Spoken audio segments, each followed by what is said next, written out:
अच्छा भाई, मैंने एआई से पूछा कि कैन डीआरएस बी मैनिपुलेटेड, तो एआई ने जवाब दिया कि yes, yes. The decision review system DRS in cricket can theoretically be manipulated और more commonly rendered inaccurate due to human error. Technical limitations and the use of alternative lower quality software.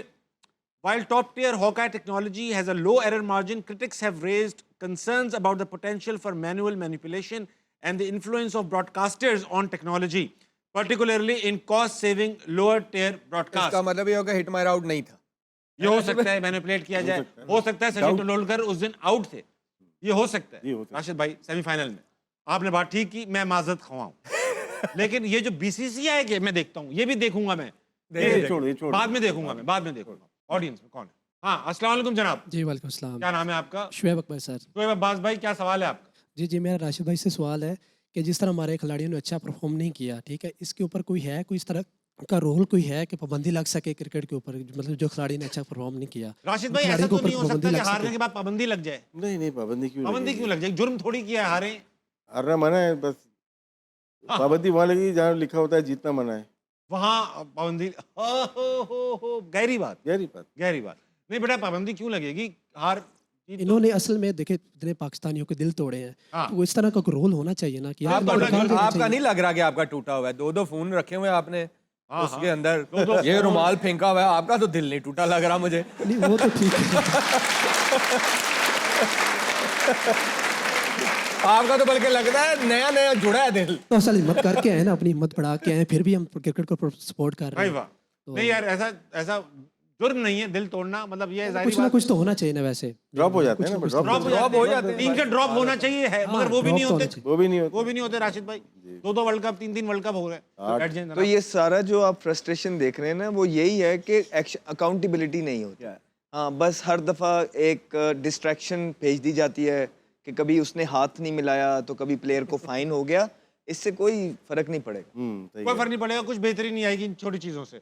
हाँ, अस्सलाम वालेकुम भाई। वालेकुम सलाम। क्या नाम है दोस्त? उमैर अब्दुल्ला खान। क्या सवाल है उमैर? मेरा हम तीनों से ये सवाल है कि जब आप लोग मैच के दौरान मैच खेल रहे होते हैं फील्डिंग में, तो कभी आप लोग नर्वस हुए हों या फिर फोकस आउट हो गया मैच से क्राउड की आवाज़ों से? अरे भाई, हजारों लाखों लोग बैठे होते हैं। आमिर भाई, आपने तो बड़े क्रिटिकल मैचेस में शोर सुना हुआ है, इंडिया के एशिया कप में, फिर चैंपियंस ट्रॉफी में शोर, तो इसमें आप लोग ये फोकस कैसे करते हैं? अच्छा, मुझे कभी कोई बड़ा मैच हो या प्रेशर वाला हो, तो आप जब तक ग्राउंड के अंदर नहीं ना गए तो शायद वो बटरफ्लाई होते हैं आपके दिल में, पेट में, कैसे लगता है यार क्या होगा क्या नहीं होगा। लेकिन जब जैसे ही आप ग्राउंड में जाते हो ना, फिर आप ये सब भूल जाते हो, फिर आप वो ये जो आपकी जॉब है, आपका फोकस सारा उसी पे होता है, हो जाता है। अहमद भाई, आप तो सारी ज़िंदगी से क्रिकेट खेली है, बचपन से ही कंपेटिटिव क्रिकेट खेली है, अंडर 19 से स्टार्ट किया हुआ है पाकिस्तान ने, तो आज तक ऐसा कभी हुआ नहीं। हाँ, 1-2 दफ़ा ज़रूर हुआ, जिसमें से एक मैच वो इंडिया का था, चैंपियंस ट्रॉफी वाला, जिसके बाद मैं बाहर हो गया था। उस पर अल्लाह की तबीयत भी ख़राब थी, पहला ही मैच इंडिया से, वो इतना शोर था कि शॉट मारी शिखर धवन ने कहीं को, शायद वो कवर डीप पे गई।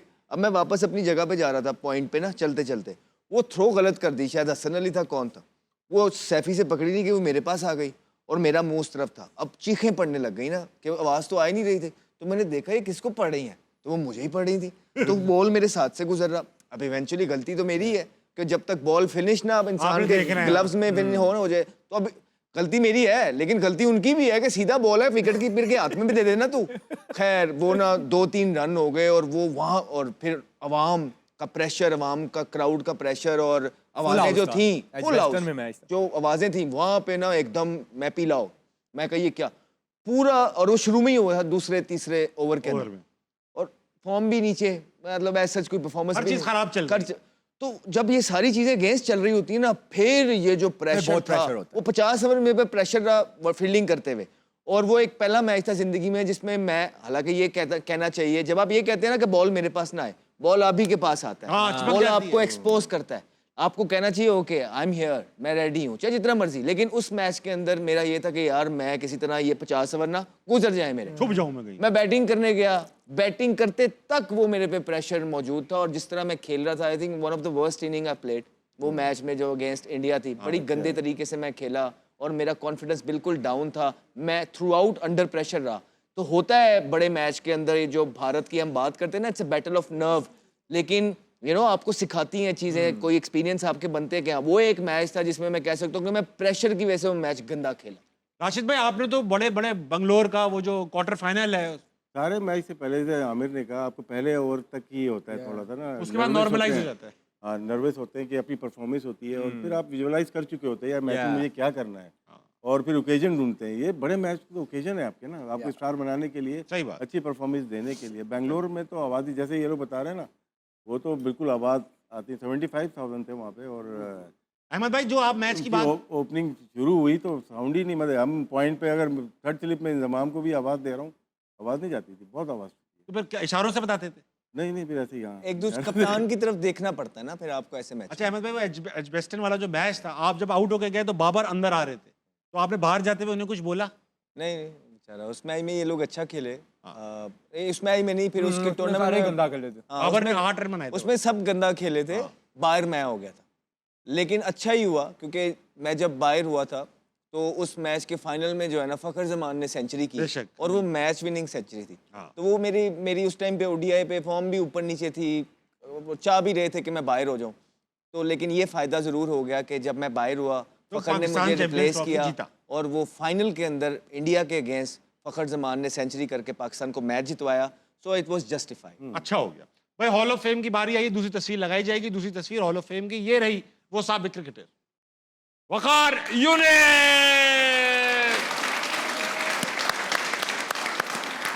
अच्छा भाई, मेरे फेवरेट बॉलर है, वसीम भाई से भी ज्यादा अच्छे लगते थे मुझे वकार यूनिस। मेरा एक्शन भी इन जैसे मिलता है थोड़ा एक जमाने में। हाँ हाँ, बड़ा स्लिंगिंग एक्शन था, इनको कॉपी करता था मैं। ये भी होगी देखना एज अ बॉलर और as a cricketer discuss. One of the best fast bowlers Pakistan has ever produced. तो क्रशिंग यॉर्कर्स के लिए मशहूर जाने जाते थे। गोरे काउंटीज़ के अंदर इधर उधर इनकी बॉलिंग से घबराया करते थे। मैंने बल्लेबाजों को सुना है, उनसे मिला हूँ, वो कहते थे कि जब ये बॉलिंग कर रहा होता तो हमारी कोशिश होती थी कि हम बैटिंग ही ना करें, नॉन स्ट्राइकर एंड पे खड़े हो जाए। राइट, पाकिस्तान को बेतहाशा अपनी बॉलिंग से सिंगल हैंडेडली मैचेस जितवाए हैं, इम्पैक्ट परफॉर्मर। और आजकल के दौर में अगर होते इस तरह का, तो इन्होंने पता नहीं कितने ही आउट कर जाने थे। So as a cricketer, one of the best Pakistan has ever produced, and one of my favorite runners। और वो हुसैन बोल्ट का तो आपको याद ही है, उनका favorite कि वो runner। जो दुनिया का सबसे तेज रनर है, उनका आइडियल रनिंग के अंदर वकार यूनुस का होना। So it's a big achievement, Waqar Younis के लिए वेल डन।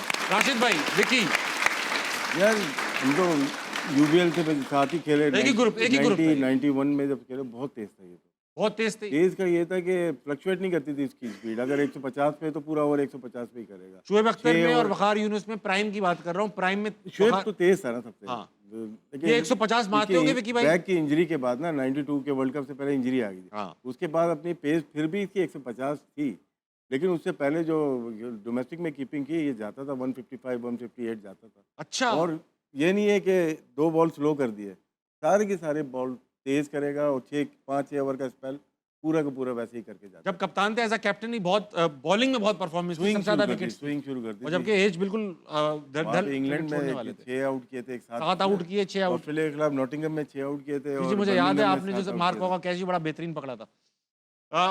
आमिर भाई, आपने ग्रेट भी, बॉलर, हाँ, ग्रेट बॉलर, ग्रेट बॉलर, ये तो कोई डाउट ही नहीं है। लेकिन और कुछ नहीं कहोगे आप? Great bowler. बस ठीक है, विकी भाई के लिए तालियां होनी चाहिए भाई साहब।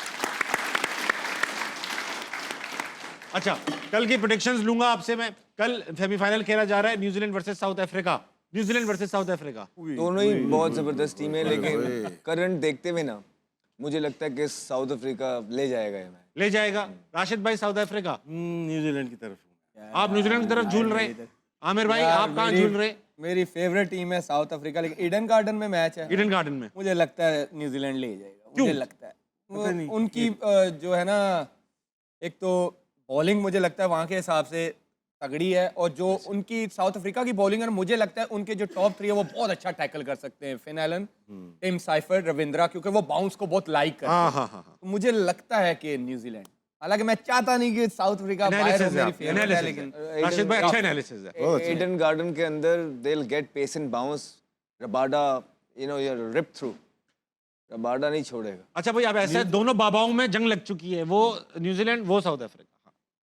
न्यूजीलैंड और इंग्लैंड 2 टीमें ऐसी हैं जो श्रीलंका से खेलती हुई आ रही हैं। हाँ इनको ये एडवांटेज बेटर होगा कंडीशन Advantage होगा। होगी क्योंकि खराब पिचेस तो नहीं, ऐसी पिचेस थी जहाँ बॉल प्रॉपर्ली आ नहीं रहा, मुश्किल spinner pitches से थी, ज़्यादा। अब इनमें proper अब आएगी। यहाँ पे एक वैनकड़े में एक ईडन गार्डन, तो दोनों बहुत अच्छी pitches इसका फिर आप वाइस वर्सा भी ले सकते हैं कि साउथ अफ्रीका तो ऑलरेडी इन कंडीशन से फेमिलियर होगी, so they will know better Neck to neck मुझे ही लगता होगा, है neck उस to टीम neck के ही है। ज्यादा चांसेस होंगे जो सेकंड बैटिंग करे, क्योंकि रात में ड्यू भी पड़ती है ईडन गार्डन। ड्यू भी पड़ती है, ड्यू भी पड़ती है, ग्राउंड भी बड़ा है काफी Yes. Eden garden. अच्छा अब ऐसे you can be a huge Yeah, factor in the game. अच्छा अहमद भाई ये बताइए, यानी टॉस इंपॉर्टेंट होगा कल, Yeah. जो भी टॉस करे पहले बॉलिंग करे। वो बॉलिंग ही करेगा, क्योंकि इंडिया वाले मैच में भी आपको याद हो ड्यू पड़ी थी। ड्यू पड़ गई थी। ड्यू रात का को चांस ड्यू कोई पड़ती नहीं है। लेगा, Yeah. ड्यू का चांस अगर कोई तो चांस क्योंकि बेटर विकेट है। टीम्स वहाँ पे होमवर्क करके आएंगी, हम यहाँ बैठे हैं, अगर उनको थोड़ा सा भी डर होगा ना कि ड्यू पड़ेगी, वो फिर बॉलिंग नहीं करेंगे। अच्छा राशिद भाई, बहुत सारे टूर्नामेंट्स पास्ट में ऐसे आईसीसी के निकले जिसमें टॉस ही डिसाइडर था, टॉस हुआ, जो जीता वो जीत गया मैच। तो ये जो टॉस का जो इम्पैक्ट है क्रिकेट में, आपको लगता है ये फायदेमंद है? बाय लकी हो गई फिर क्रिकेट अगर इतना इंपॉर्टेंट हो गया बहुत toss? ज़्यादा ड्यू, जैसे पीएसएल था एक ज़माने में, सर जो टॉस टॉस जीतो पे मैच था, जीतो, हाँ। वो क्योंकि रोज़ाना ही मैच हो रहे हैं रात के, इसमें थोड़ा सा इन्वायरमेंट थोड़ा चेंज करते हैं, स्प्रे वगैरह करते हैं ड्राउट्स के लिए, हाँ। लेकिन अगर अच्छे स्कोर आप कर लें 200 कर लेते हैं, और शुरू के 6 ओवर में शायद बॉल इतना गीली नहीं होती, फास्ट बॉलर अगर स्विंग कर रहा है तो ऊपर से आउट होने के चांसेस होते हैं, ये एक चांस होता है। श्रीलंका का ड्यू मैच हम फैक्टर ड्यू ना से- हो, चाहे जितना मर्जी है बैटिंग विकेट हो, I don't mind batting first, क्योंकि runs on the board T20 में अगर आप 190 200 लगाते हो ना, और जहां एक आध विकेट गिरती है चेजिंग में, 2-4 डॉट बॉल होते हैं, 9 की एवरेज जब जाती है ना 11 पे, वहां पे पैनिक बटन मगर दबता श्रीलंका है। के अगेंस्ट ऐसा नहीं हुआ आमिर भाई, हमने पहले बैटिंग की 200 से ऊपर का टारगेट दिया, जीते हैं ना। अरे जीत तो जीते हैं गए ना। ना, किस तरह जीते यार। उनको खौफ था फाइन होने का ना, इनको क्या था, फाइन लगने का खौफ था किसको, हमारी टीम को। कि ये जो पीसीबी से फाइन लगने का, फाइन तो लग रहा है नहीं, वो तो इंडिया के मैच के बाद डिसाइड कर लिया था शायद, कि फाइन लगेगा। ये सेमीफाइनल में आमिर ने पहुंचोगे बोला तो था। बचोगे। मैंने तो पहले ही बोला था। मैन ऑफ द मैच कौन होगा अरे मैन यार, ऑफ द मैच? कौन से? कल के मैच में, सेमीफाइनल में। वो टफ है यार। तभी तो दे रहा हूँ बाबा, तभी तो काम आओगे आप बाबा, एक्स बाबा। मुझे लगता दो नाम दे दो, दो नाम दे दो, फिन एलन या सेंटनर। फिल एलन या सैंडर। बाबा है दो एम। ओए, I think Quinton de Kock अच्छा, या तो वो उनका रबाडा, दोनों साउथ अफ्रीकन। मुझे लगता है कि ईडन गार्डन के अंदर रबाडा जो उड़ा है, देगा ऊपर रगड़ से। देगा।